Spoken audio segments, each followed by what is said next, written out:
I was asked by a German fan manufacturer 20 years ago to develop a very, very small, it was like this heat exchanger for a desktop computer. Today, a lot of these computers are water cooled. Today, this is standard.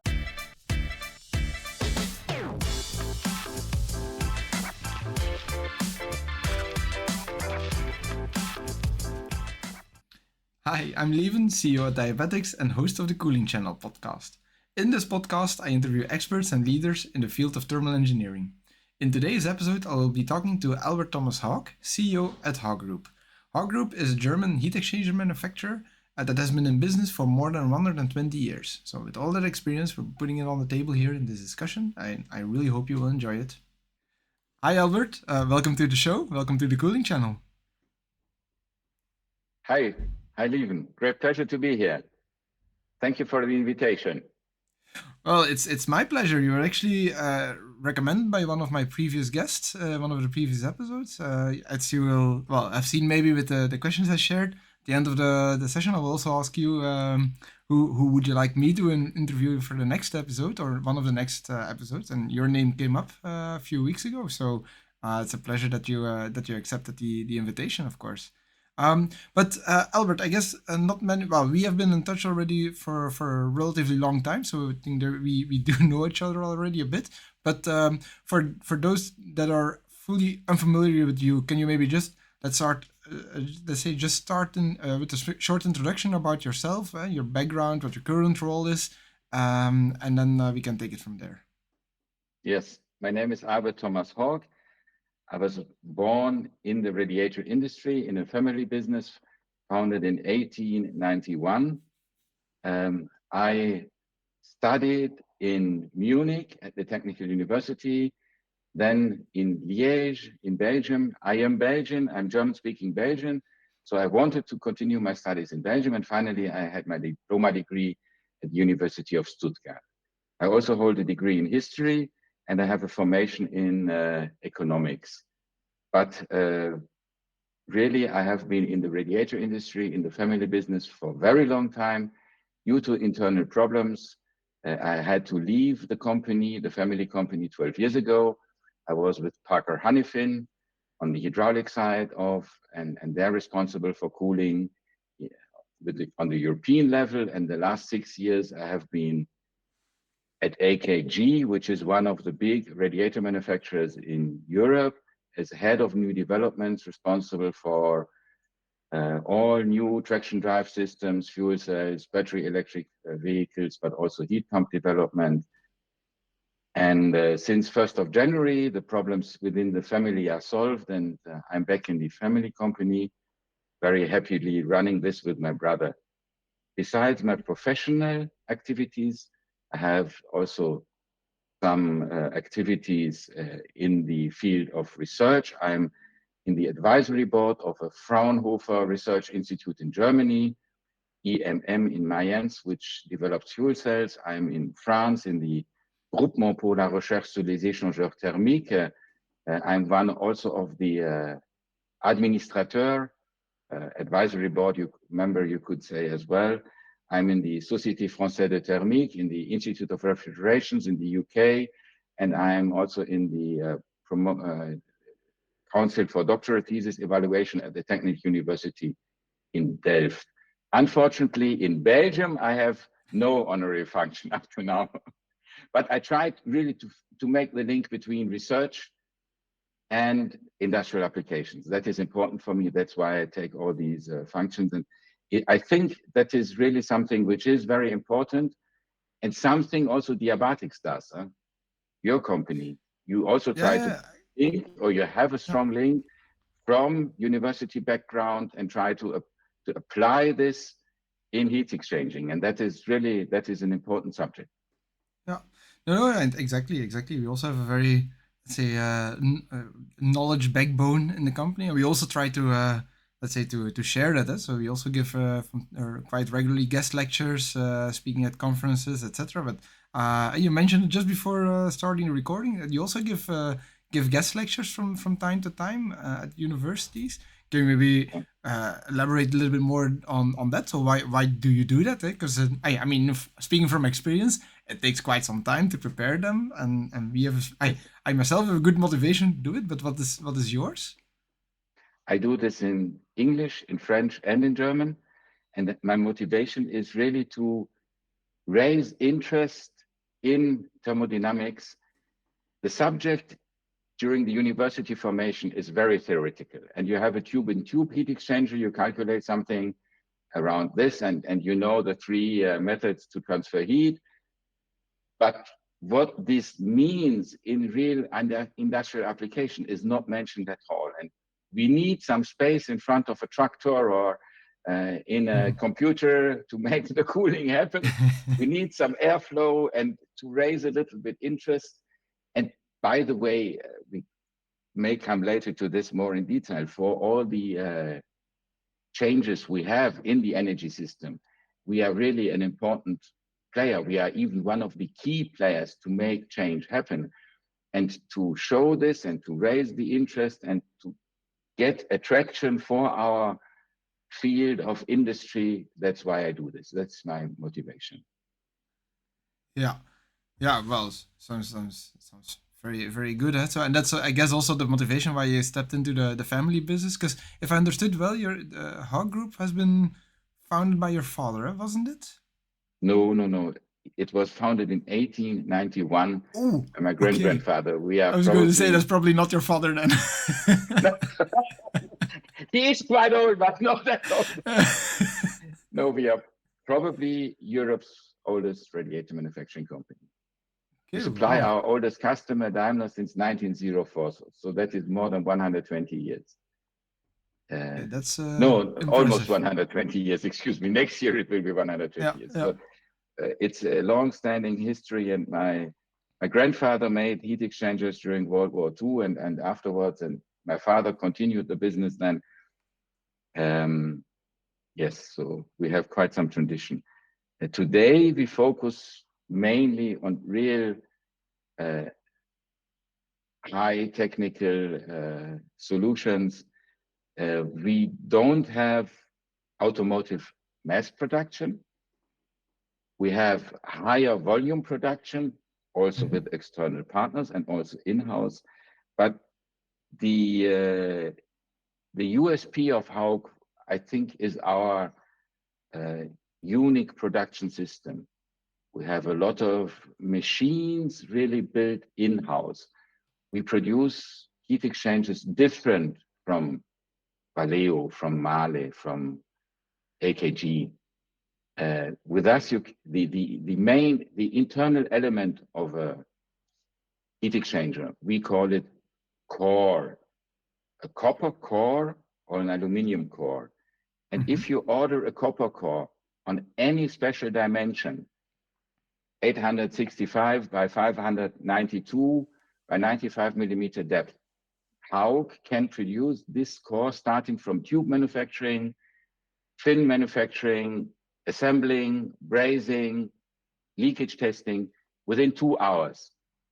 Okay, wow, yeah. So a radiator repair shop can order by us with up to 2 o'clock in the afternoon, and during night delivery, he will have that core in that special dimension with his header plates necessary the next morning available. For aluminum cores, it takes 1 day longer because aluminum brazing is a bit more complicated. We have to clean the surfaces. So that will be only available 1 day later. But this is a really high degree in flexibility, which makes us to some extent unique. Yeah, and is that, do you use it then to focus more on the, let's say, the lower volume parts and maybe even almost unique parts, or is it do you also use that, let's say, that capabilities, that skill to deliver high volume parts? Both. Obviously, we have that niche market with radiator repair shops with aftermarket. We have also some niche markets in very high challenging OE parts. Like, for example, we have a very good reputation and very broad market in fast-feed trains.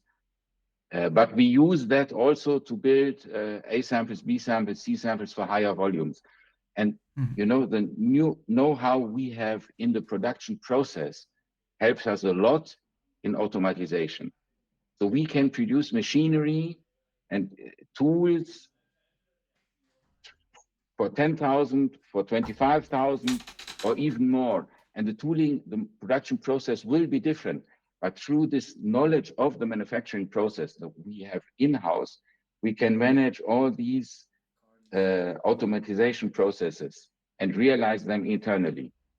So, Albert, can you maybe, because I guess maybe not everyone listening to this podcast is fully familiar with the heat exchanger. So, can you maybe just explain the basic design principles and the things you need to pay attention to when constructing and designing a heat exchanger?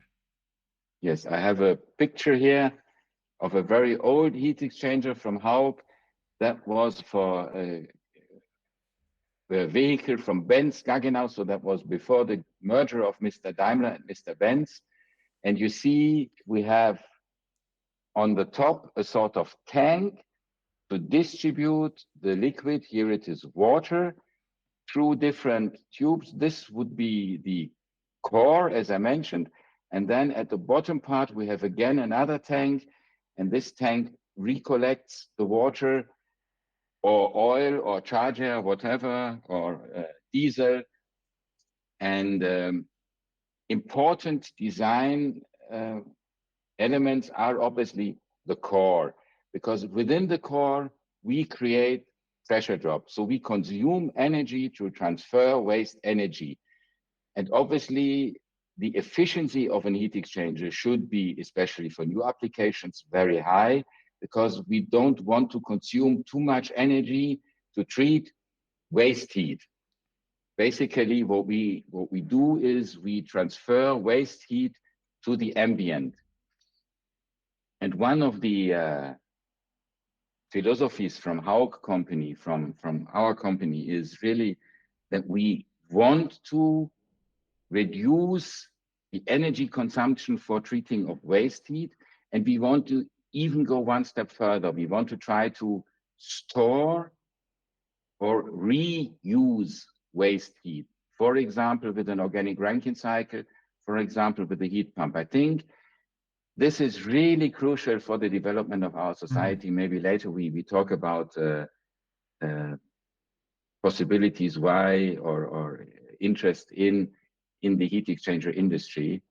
And one of these things is, if you look at national-wide energy systems today, still almost 2/3 of the energy content from our primary energy resources is waste. And 1/3 only is used. So that is unacceptable if we want to go to a more sustainable future. And Haugg company is also, to my knowledge today, the only company in the heat exchanger industry having a firm commitment to be CO2 neutral by 2040. Okay. We have been awarded with a prize from the Ministry of the Region of North Rhine-Westphalia. January this year, already today, we produce 15% of our electricity by photovoltaic cells from our roofs, and we will increase that again. We have one building where we need to reinforce the building to carry solar panels. That we will do this year. And the remaining 85% of the electricity are bought from the local electricity supplier, CO2 emission free. For gas, which we need for brazing and also for welding, obviously this is a little bit more difficult, but we are on the way. We have with our furnace manufacturer discussions whether we use hydrogen or whether we go electric, but we want to improve also on that. And we have really the commitment 2040 being CO2 neutral. Yeah. Okay. Wow. That's very promising. So, but is that also where you see then the industry going? Because it is a little bit striking also for me that the pictures you showed that you just showed is a picture from maybe almost 100 years ago, and yes.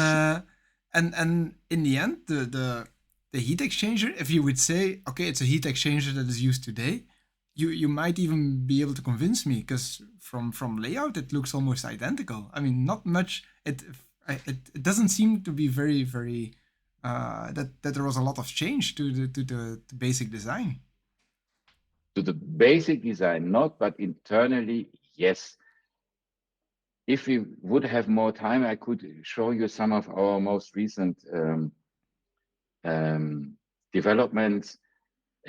For a plate heat exchanger, we have now increased efficiency in heat transfer compared to existing products in the market from our well-known competitors by 50%, by 2% increase in pressure drop.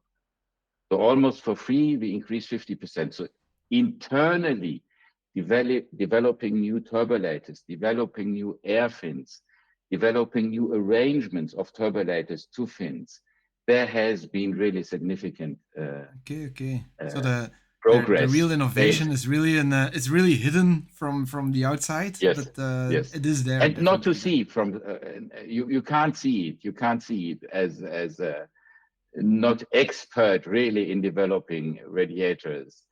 It's for somebody who is not from our industry, it looks all the same. But progress is really constantly. And if we one day will go into additive manufacturing, we have another huge step where we can increase efficiency. And that already in Formula One to some extent is used. And later on, most things from Formula One become cheaper and get applied than in a broader industry. But there is a lot of progress ongoing, and it is very important. If some part will remain, second main clause of thermodynamics, some part will always remain waste heat, which we cannot recover. So that will be waste heat. But for waste heat, we should not invest too much energy to treat waste heat. That is really something a bit stupid. Yeah, of course. Yeah, indeed. Okay. So when well, you got into the family business then a few years ago. You left it then for a short period. Came back. You're CEO of the company, or co-CEO, together with your brother. Was it then your lifelong dream to become a CEO of the family business, or how did you get in that position? Was it more like an opportunity? Okay, let's do it, or was it really okay? I'm going for it, and I'm building my career so that I can reach that point.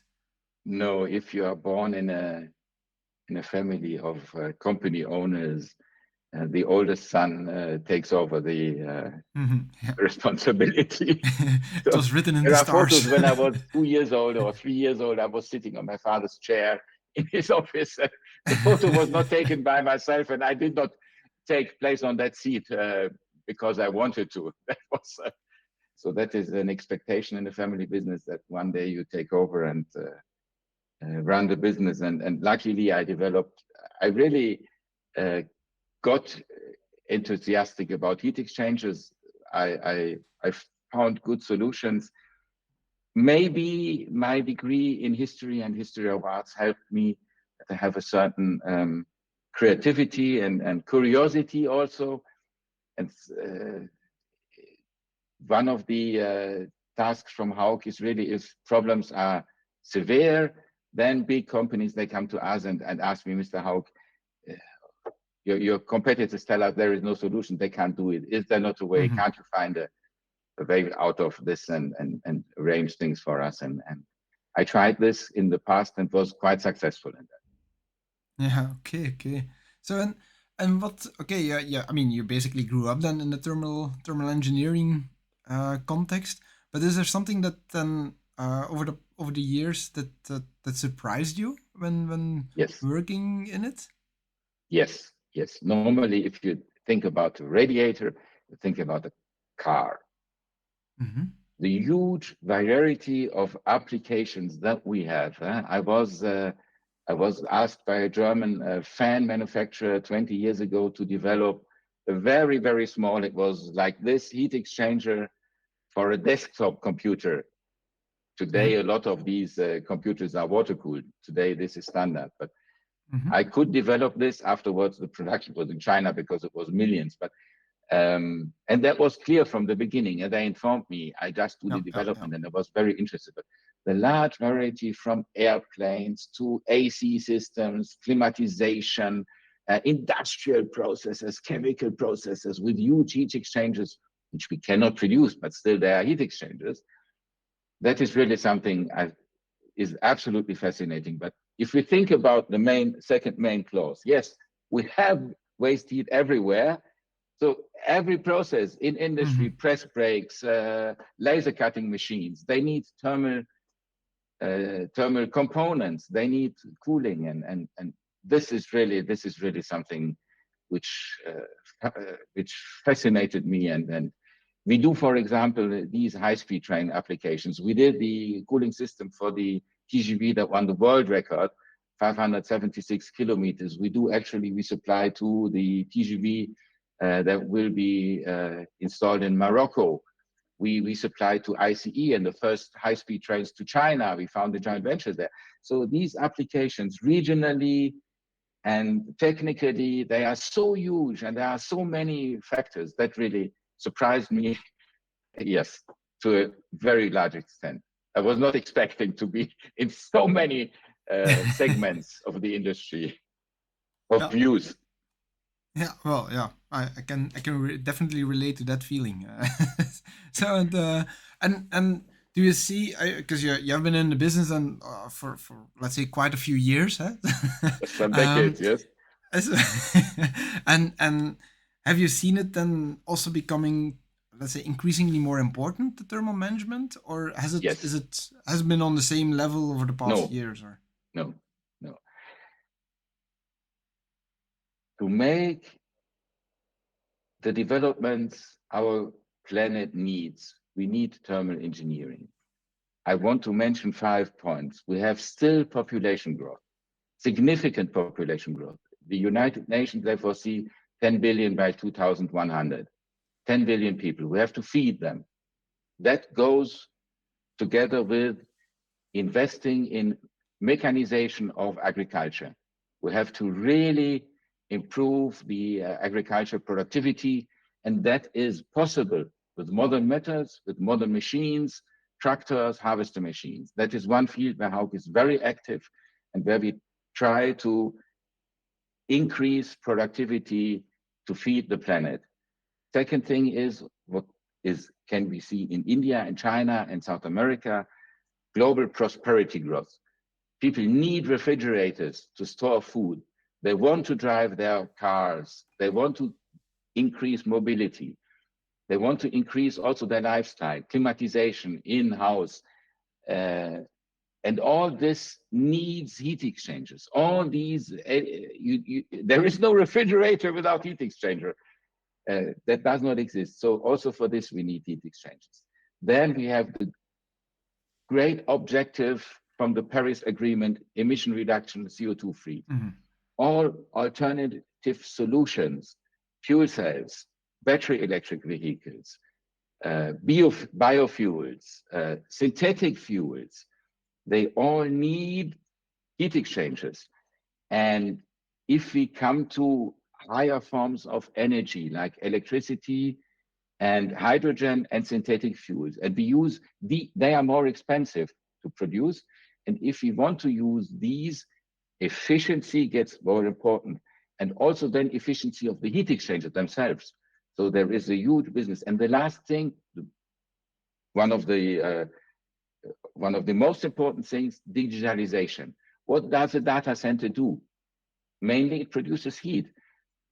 0101, the computer, that is no mechanical energy. That is no Mhm. hydraulical energy. That is just 01. So it's a heat source, a huge heat source. And we have to cool it down and we have to have that data available.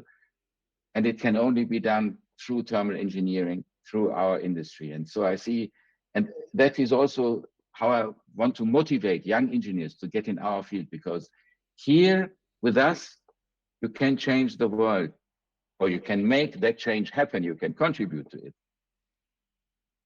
Yeah, and do you see then also then for Hogg Group itself? I mean, it must be very definitely must be very very exciting because we experienced that as well. That the need for cooling and the need for thermal management is definitely increasing over the past years. Even in our short existence, we have felt that growth.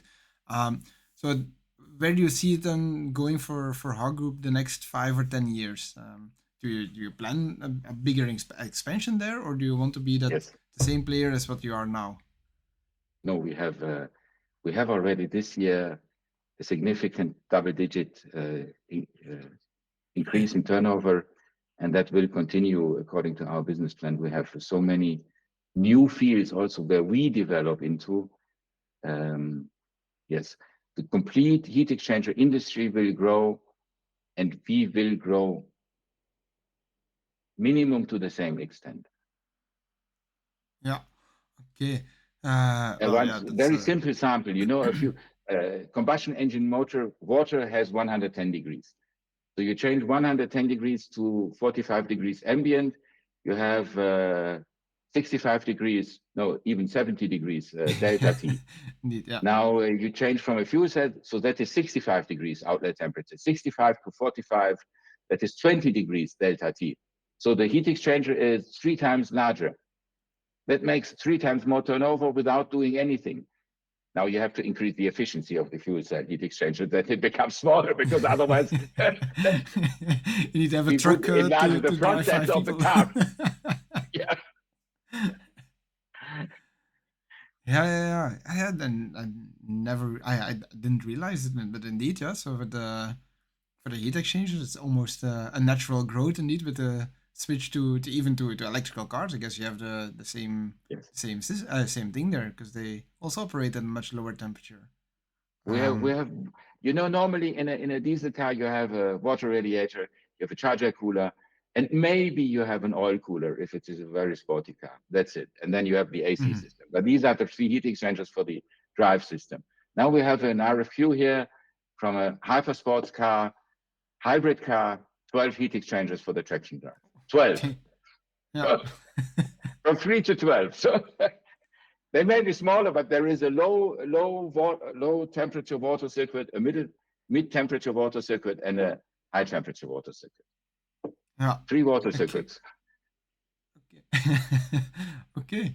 That's yeah, well, I learned you something new. Okay, so hypercars. Maybe we should look into that as well, because so Albert, maybe circling back to the students and to the young people entering the industry. Because you're doing then some guest lectures or some teaching to them. So you touched upon the topic then already briefly, but what message you try to bring to them. But what is your impression from those students? So um do they understand the importance of thermal management? Because in all honesty, when I got started with Diabatix, it was only like I think about a year before that I started to, or 2 years before that I really started to understand how big the, let's say, the thermal management industry was. It's a very, let's say, a very hidden industry. So Yes, normally you don't. I, yes, as a student, you don't typically see it. I think at least that was my experience. Do you feel the same thing? yes, exactly.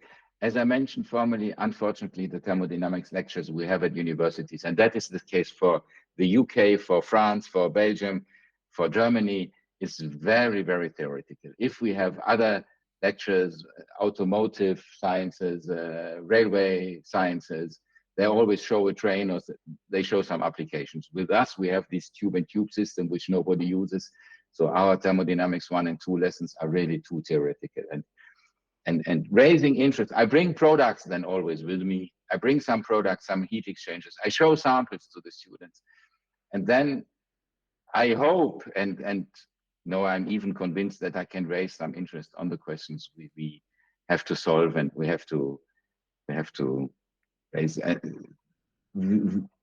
everything. That is the second main clause in thermodynamics. Every energy conversion has some part we have to treat, and that theoretically they may know, but in practice, what this really means for us, also to develop more efficient air heat exchangers. a lot can be done by air cooling, then it is waste heat, okay, then it is transferred to the ambient. But that is also a very simple solution in many cases. Fast charging stations. You can't have an electrical automotive system if you don't have sufficient fast charging stations. And the higher you go in voltage, the higher you go in energy content you transfer, the higher is the heat rejection, and the higher is the requirements on the heat treatment, the waste heat treatment of that fast charging stations. And we want to use electricity in our households to heat our buildings, no more gas and no more oil. Yes, but electricity has to be produced with heat exchangers, transformed with heat exchangers, high tension voltage lines, then back down transferred, again a transformer which needs cooling, then an alternator with cooling. All these, it does not come to your house by your own. There has to be a lot of conversion. Also, if you remain on electricity, you have conversion, high voltage, low voltage, DC, AC. And all these processes have some heat rejection. Okay. And Albert, is it also then the reason why, or was that also what motivated you to participate in this podcast?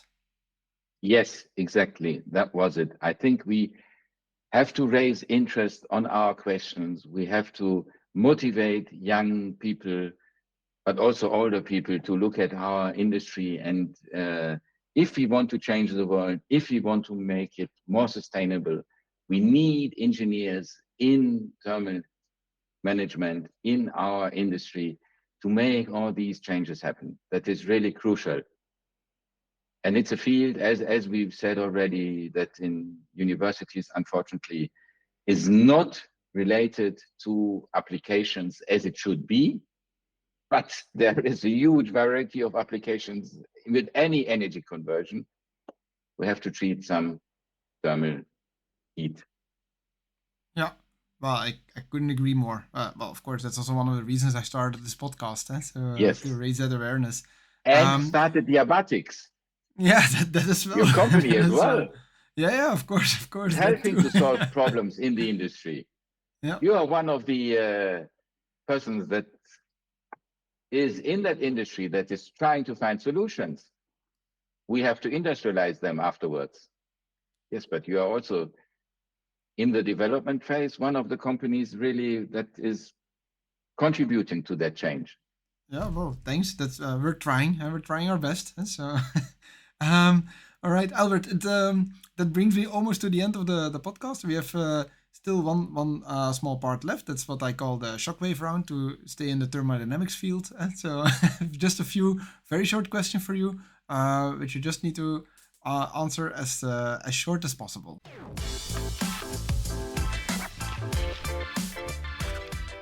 First question: What's the best piece of advice that you ever received? Delegate responsibility and accept the results. It's a very good way to put it. Do you have also a favorite quote? Yes, I have two favorite quotes. Okay, I'm very curious. One is from Albert Einstein. Theory is when you know everything, but nothing works. Practice is everything works, but nobody knows why.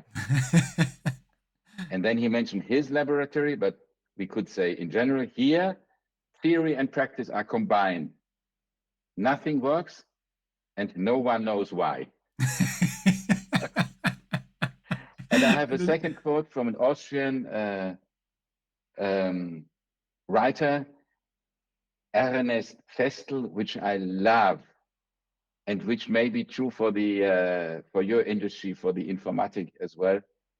The difference between theory and practice is always greater in practice than in theory.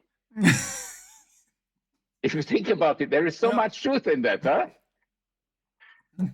Both quotes, they are on the wall behind me, and I have them as postcards. I think there is so much truth in it. Yeah, definitely. Especially the one of Einstein. I really like it. Yes. Okay, is there any book you would recommend for young people entering the thermal management industry that you can recommend reading, or in general? Well, for the thermal engineering, unfortunately, it is still Case London. It is the old book from the 50s and reprinted in the 70s. That is still the basic of our industry. That is the research that has been done in the US starting during World War II and measuring all kind of heat exchanges. That is the basic we still rely on. That is the fundamentals of compact heat exchanges. Yeah. Yes, that book I would recommend entering the industry. Case London, it was called. Case London, yes. Yeah. Okay. I didn't know that one. Okay. And is there any characteristic of yourself that you're thankful to have in your current job, or what Yes. characteristic do you need to have to survive in the in your job? You know, one thing is my curiosity. Always, if I'm in foreign countries, I try the local food, even if it sounds very strange for me. I have been working after during my diploma thesis and afterwards for a research project in Nigeria. I was in China very often when the car population was smaller than the one from Belgium. Everyone was on bikes, and curiosity is something which is important to me and which I'm happy to have. And then there is a degree of creativity which I have, which I would recommend engineers to try really to be creative. German engineers, also French engineers, normally they think in their limited black box. Getting out of that, trying to make things different, that's really something which helps and which makes progress happen. Yeah, yeah, yeah. That was indeed my next question. Huh? What would you recommend? But it's very clear, right? Be curiosity and think out of the box. That's definitely what young engineers should aim for. Last question. But on the other side, yeah, go ahead. On please. the other side, Lieven, yes, I would. This open mindset, I would really recommend. But I would also recommend, because we have very special geometries, we have very thin materials which need at the end a high rigidity. Listen to your experienced colleagues, Yeah. to the experience they have made, to the failures they have passed through, and to transfer, to accept that transference of knowledge and know-how. Yeah. Definitely valuable. All right, last question then, Albert. Who do you think I should invite for my next episode? Yes, I have now 4 proposals. I have from Cooley, Mr. Radberger, because Cooley is a one-day simulation tool widely used in the industry for thermal cycles, or Tomasz Mrcia from Satello, a consultancy company on thermal engineering. He has also a lot of projects done for the industry globally.